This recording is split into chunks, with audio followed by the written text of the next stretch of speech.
Buenas, mi nombre es Iván Mercado. A mi grupo le correspondió el tema de psicología transpersonal.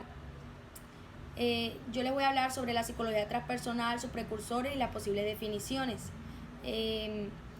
Dentro de la psicología existen unos enfoques que estudian la personalidad de manera específica. A 4 de estos enfoques se le denomina la primera fuerza. Dentro de esto encontramos el psicoanalítico, el conductista y el humanista. De este último nace un nuevo modelo denominado la psicología transpersonal. Según Armendáriz, en el 2003, la psicología transpersonal se encarga de ocuparse de los aspectos místicos o trascendentales del ser humano. Es decir, estudia la esencia del ser más allá de la realidad. La historia de la psicología transpersonal, aunque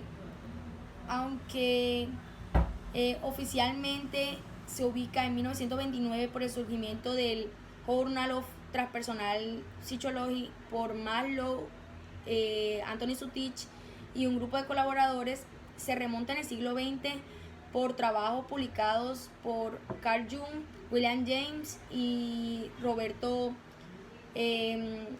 Assoliogi. Abraham Maslow nace en 1908, muere en 1970. Fue un psiquiatra y psicólogo estadounidense, quien impulsor de la psicología humanista y transpersonal, dos nuevas ramificaciones que surgieron como alternativa al psicoanálisis y el conductismo. También fue destacado por la jerarquía de las necesidades y por ser el fundador del Journal of Transpersonal Psychology en 1969. Anthony Sutich nació en 1907 y murió en 1976. Fue un pionero de la psicología transpersonal, fundó la revista de la psicología humanista junto a Abraham Maslow en 1958. Ellos lo llevaron a la venta en 1961. Carl Jung nació en 1875 y murió en 1961. Fue un psiquiatra y psicólogo suizo. Él fue conocido por estudiar los fenómenos parapsicológicos. Cimentó sus conceptos sobre el inconsciente colectivo transpersonal y fue un psicólogo que entendió desde su propia experiencia que sí existen manifestaciones fuera de la realidad. Además de esto, le da importancia a los intermediarios gnósticos. Al referirnos a algo gnóstico, hablamos de algo fuera de lo físico o algo fuera de lo normal. William James nació en 1842 y murió en 1910.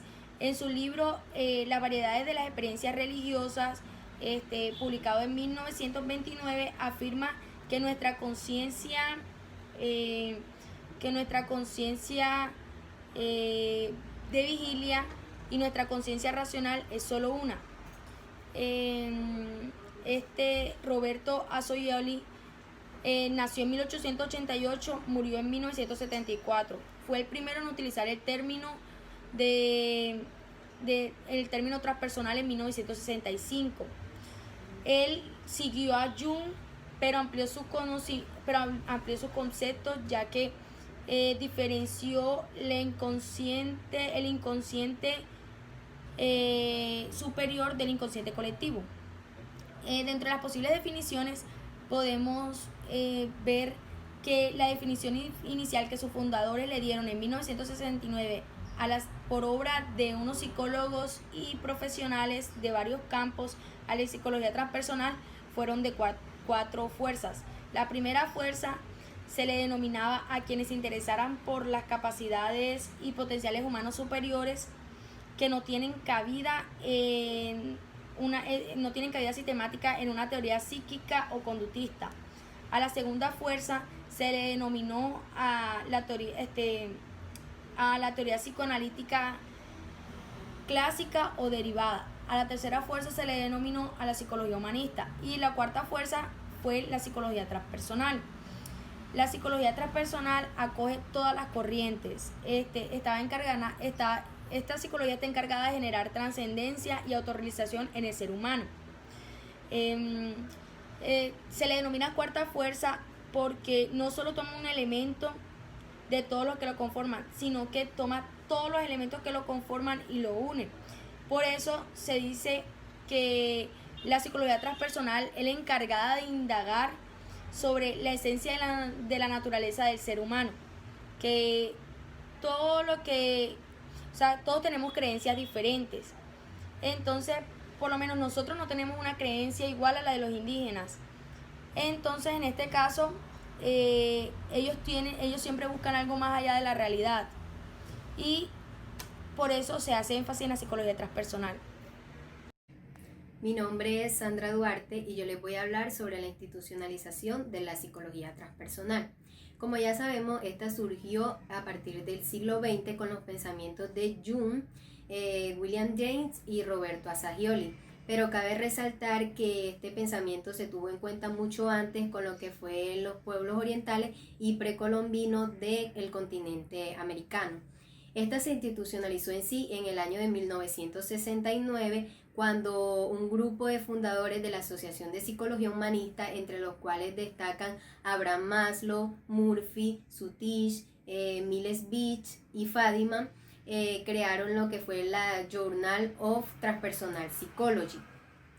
Luego de esto, en 1971, estos mismos crearon lo que fue la Asociación de la Psicología Transpersonal. Cabe resaltar que se dice que Suttish y Abraham Maslow fueron los que implementaron lo transpersonal a la psicología humanista, ya que esto vieron importante hacer que una psicología se interesara por la experiencia interna, espiritual y las creencias religiosas que llevaban al individuo a tener una experiencia transpersonal. Bueno, yo soy Andrea Peralta y les vengo a hablar de la terapia transpersonal. La psicología transpersonal integra los conocimientos de la ciencia, la psicología occidental, la sabiduría oriental y las prácticas ancestrales de sanación. La terapia transpersonal es una terapia psicológica humanista que se basa en el bienestar psicológico de las personas, además de potenciar el proceso de crecimiento individual y la autorrealización centrado en el yo, es decir, en la misma persona, para que ésta descubra su ser esencial. Esta funciona mediante lo que es la construcción y ampliación de las cualidades del individuo, basándose en que la persona o que la terapia ayude al individuo a utilizar sus recursos internos para enfrentar sus conflictos, para generar lo que es equilibrio y armonía en sus vidas. La terapia se le da mucha importancia a la relación terapeuta-paciente. Se dice que esta debe estar regida por la empatía y la comprensión. Esta ve al hombre de una perspectiva individualista. Cada persona tiene percepciones, formas de percepciones, pensamientos, ideas o experiencias distintas que los hacen únicos. Por eso el terapeuta se acomoda a las necesidades de cada paciente.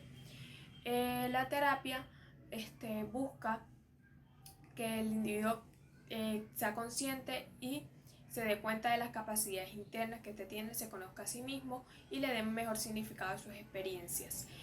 Se dice que cuando una persona desarrolla un trastorno psicológico o una insatisfacción personal, es debido a que éste se ha impedido alcanzar su máximo potencial. La terapia comprende todos los aspectos del ser, el ser social, el ser espiritual, el ser físico, el ser emocional. La terapia se basa o se utiliza para personas que tienen lo que es depresión, ansiedad, fobias, adicciones, entre otras. Además, para personas que quieren lograr o llegar a conocer su lado espiritual o que no encuentran un significado en sus vidas. Existen tres áreas fundamentales en el proceso terapéutico. La primera es la psicología más allá del ego o el ego trascendido. Esta se basa en que el ego es la identificación del yo, como nosotros nos vemos a sí mismos. Se dice que el ego es un falso yo, una falsa identidad de nosotros mismos. Debido a que nosotros creamos una serie de capas o máscaras basadas en el condicionamiento social, que la adquirimos de nuestros familiares, amigos, profesores, compañeros, etc. Son una serie de expectativas, sueños, miedos, creencias que adquirimos de los demás y las adoptamos como propias, nos identificamos con eso. Esto impide que nosotros lleguemos a nuestros seres, nuestro verdadero ser, y nos genera insatisfacción e infelicidad. Se dice que el ego se manifiesta mediante lo que es la agresión, las personas sienten envidia cuando otros tienen éxito, juzgan a las demás personas, se creen mejores que los demás, son competitivos, siempre tienen la necesidad de ser elogiados, felicitados por las cosas que hacen, nunca están satisfechos con las cosas o con las metas que logran, debido a que pues las metas que estos logran no son propias o no son deseo propio, sino que son ajenas, son ideas no propias de la persona. Se dice que cuando una persona llega más allá del ego, logra lo que es la satisfacción personal, el crecimiento individual y la felicidad. La segunda es la psicología transformadora. Se basa en que el individuo adquiere habilidades de cambio, transformación del ser, transformación positiva del ser. Y tercero, la psicología holística o integradora. Ve a un hombre como un todo desde los aspectos físico, psicológico y espiritual. Se dice que no puede existir bienestar psicológico sin el bienestar físico ni espiritual. Bueno, existen una serie de estrategias o técnicas utilizadas en la psicología transpersonal. Estas son conocimiento del cuerpo y del movimiento, escritura de diario, lo que es la sanación del niño interior, técnicas o trabajo de respiración, meditación, yoga,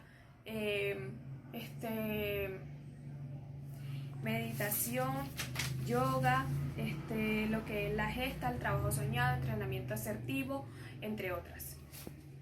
Buenas tardes, mi nombre es Sharon Nicolás Araújo, vengo a hablar sobre los métodos de investigación en la psicología transpersonal. Aunque muchas de las experiencias transpersonales han sido estudiadas como métodos empíricos, como lo mencionan Murphy y Donovan en sus investigaciones acerca de la meditación y Krippner en lo paranormal. Algunos de los investigadores o muchos de los investigadores se iban más allá de los límites y otros buscaban nuevas formas para alcanzar el conocimiento. Un ejemplo de ello son los estudios de RIM, que nos dice sobre las experiencias cercanas a la muerte. Se centraba demasiado en trasladar este tema de las experiencias cercanas a la muerte a ser como un objeto de estudio de interés solo a los ocultistas, como un tópico en la psicología y en la psiquiatría. Estas prácticas se hicieron bastante interesantes y en las prácticas clínicas.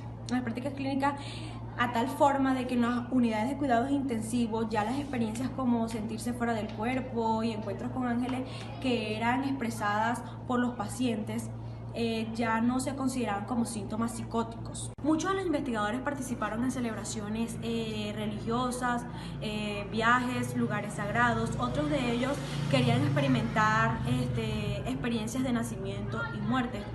También otros acompañaban a personas en el consumo de las drogas y alucinógenos. Y muchos de estos estudiaban artefactos arqueológicos que utilizaban para obtener información sobre aquellas culturas antiguas que utilizaban en sus rituales sustancias alucinógenas.